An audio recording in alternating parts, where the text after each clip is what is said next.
Honors class, it's here. Joey Votto is here as well. Still out on the road. Joey, Brian Kenny here. Thanks so much for joining us. Nice to see you. Good to be back. All right, so we're talking best hitters in the game, kind of loosely, but you're focusing. Top of the food chain. I think you've said Aaron Judge you believe is the best hitter in the game. But this year, with Judge hurt, Yordan Alvarez has taken over, and you say Nick Kurtz is right there knocking on the door. Tell us what you think.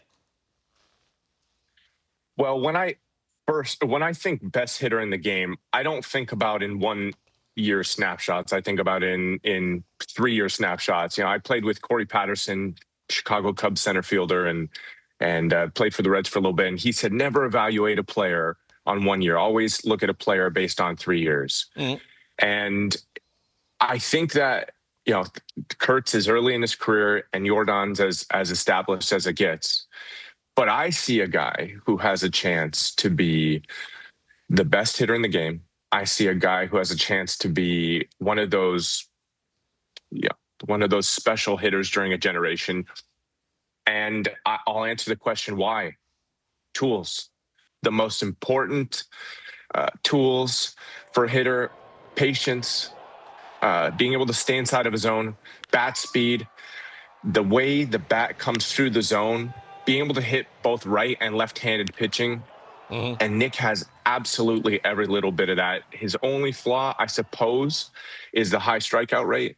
But I think that that's just the exchange for the rest of it, getting deep into counts, being able to get on base, and then getting that A++ swing off. Right. Yordan has the lead this year.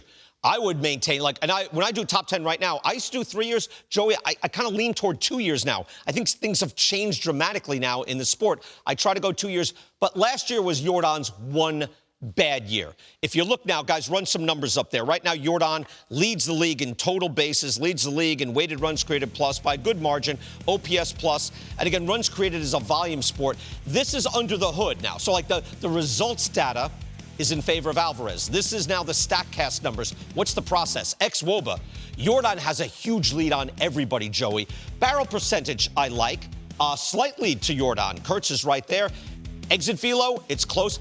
You're right. The strikeout percentage is where is that. The contact that he makes and the walk rate. Kurtz is state of the art at age 23. That's impressive. But Yordan is right there. It's Yordan now, though, right? I go for this year, Yordan is way out ahead, I say. Well, Yordan's in his prime as can be. You know, he's usually when you're 5 to 8 years into your career and you still have a 2 beside your age. At the start of your age, you're going to be able to reel off these fantastic stretches. And if you don't, then you're just, you're not reaching your potential. And Yordan is clearly reaching his potential. What I'm saying with Nick is I think we have Aaron Judge plus on base. I think we have Jeff Bagwell. I think we have Frank Thomas. I think we have a guy, and I don't want to, for me, I don't want to disparage Frank because Frank probably is the best right-handed hitter of all time. I think he's probably the best right-handed hitter of all time. So I think that Nick has a chance to kind of move into that category, that category. And I say that because he's making the necessary adjustments. A guy who's running nearly a 20% walk rate, crucial. Maintaining the same strikeout rate, appears to have a nearly perfect swing. I watched his last, and I don't get to watch him every day because he's on the West Coast, but I watched his last 10 swings. I usually like to watch the most recent 10 swings. The guy had 10 balls in play in a row that were like perfect. It was line ball or missed homer. And I want to say one more thing.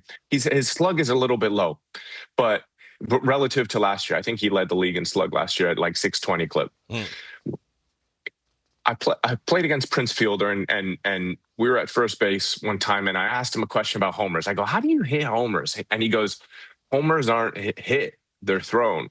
And you can't hit a homer unless you miss homers. And I watched this guy over and over either line the ball against left-handed or right-handed pitching or miss homers. And that's exactly why I was able to predict Shohei Ohtani's most recent, back on track stretch, simply because he is missing homers and he has that perfect line drive stroke, that easy fly ball over the fence stroke, and Nick is identical. But now he's got the on base, so it's terrifying. Right. Where are you on this? Here's something you're not prepared for. But Yordan Alvarez, you might remember, game on the line in a playoff game, right? Robbie Ray comes in to face him, lefty on lefty, and he launches what would be a game-winning home run. It's about the most clutch hit in the history of the sport. Down two on. So what I'm asking you is, where are you on clutch? Where are you on this? Wait a second. Didn't he win the World Series with a home run or against the Didn't he hit a home run in the World Series over the center field one? Against the Phillies, yeah.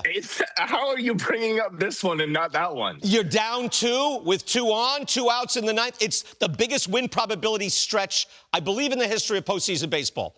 So I'm just saying, where are you on, again, as an elite hitter, in a vacuum, or are you in clutch? Where are you on, what's your philosophy on what is actually occurring? Wasn't it a Game 7 World Series moment where he was... I'm not arguing that. I'm not arguing that. I'm saying, where are you on clutch? Is he clutch, or is that there, or is that built in, or is that process? Right. I don't believe in clutch. Maybe this much. I believe in clutch. Maybe this much. And why?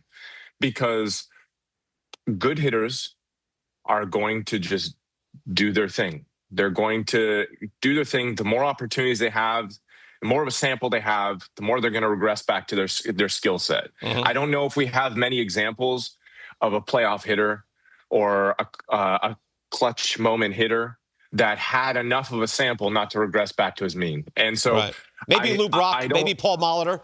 There are certain guys that have a different game. Those guys had a little bit more and actually outperformed. Maybe their game is different, but go ahead. Yeah, you're on the by and large correct, but go ahead. That's all I need to hear, BK. I'm correct. That's how I felt with John Heyman earlier. That's good stuff. All right, good. No dog. Where's Morgan?